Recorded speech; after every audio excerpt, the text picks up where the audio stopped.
Hello friends, എല്ലാവർക്കും movie talks and റിവ്യൂവിന്റെ പുതിയൊരു video ഇട്ടു. അപ്പോൾ ഇന്നത്തെ വീഡിയോ ഭാഗത്ത് നമ്മൾ പങ്കുവെക്കാൻ പോകുന്ന ടൊവിനോ തോമസ് കേന്ദ്ര കഥാപാത്രം എടുത്ത് 2024 റിലീസിനെത്തിയ ഏറ്റവും പുതിയ മലയാള ചിത്രം നടികർ എന്ന് പറയുന്ന സിനിമ. 2024 മെയ് മാസം 3-ാം തീയതി റിലീസിനെത്തിയ സിനിമയുടെ OTT റിലീസ് ഡേറ്റ് ഇപ്പോൾ പുറത്തു ഇട്ടിരിക്കുകയാണ് അണിയറ പ്രവർത്തകർ. അപ്പോൾ ഇന്നത്തെ വീഡിയോ ഭാഗത്ത് നമ്മൾ പങ്കുവെക്കാൻ പോകുന്ന ഈ ഒരു അപ്ഡേറ്റ് ആണ്. അപ്പോൾ വീഡിയോ ഇട്ട് പോകുന്നതിന് മുമ്പായിട്ട് ആദ്യമായിട്ട് ചാനൽ കാണുന്ന സുഹൃത്തുക്കാണെങ്കിൽ ഏറ്റവും കൃത്യമായിട്ടുള്ള OTT റിലീസുകൾക്ക് സിനിമ റിവ്യൂകൾ അപ്ഡേറ്റുമായിട്ട് ഇപ്പോൾ തന്നെ ചാനൽ സബ്സ്ക്രൈബ് ചെയ്ത് നോക്കുക.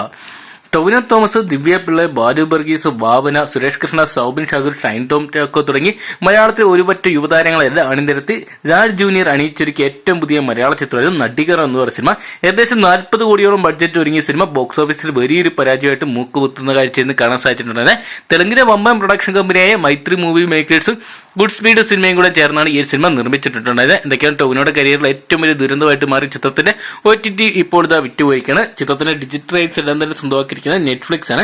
നെറ്റ്ഫ്ലിക്സ് എന്നാണ് ഈ സിനിമയെ സ്ട്രീം ചെയ്യാൻ പോകുന്നത് നോക്കിയാണെങ്കിൽ ഇന്ന് മിഡ് നൈറ്റ്, അതായത് ജൂൺ മാസം 27-ാം തീയതി റിലീസ് ചെയ്യുന്ന അറിയിച്ചിട്ടുണ്ട്. മലയാളത്തിൽ പുറമെ തമിഴ്, തെലുങ്ക്, ഹിന്ദി തുടങ്ങിയ 5ഓളം ഭാഷകളായിട്ട് നമുക്ക് നെറ്റ്ഫ്ലിക്സ് വഴി നടികർ എന്ന് പറയുന്ന മലയാള സിനിമ കാണാൻ സാധിക്കുന്നതായിരിക്കും. അപ്പം നിങ്ങൾ എത്ര പേരാണ് നടികർ എന്ന് പറയുന്ന ടൊവിനോ തോമസ് ചിത്രത്തിന്റെ OTT റിലീസിനായിട്ട് കാത്തിരിക്കുന്ന കമന്റ് ബോക്സിൽ പങ്കുവെക്കുക. വീഡിയോ ഇഷ്ടപ്പെട്ടെങ്കിൽ ലൈക്ക് ചെയ്യാനും ഷെയർ ചെയ്യാനും പുതിയ സിനിമാ വിശേഷങ്ങൾക്കായിട്ട് ഇപ്പോൾ തന്നെ ചാനൽ സബ്സ്ക്രൈബ് ചെയ്ത് നോക്കുക.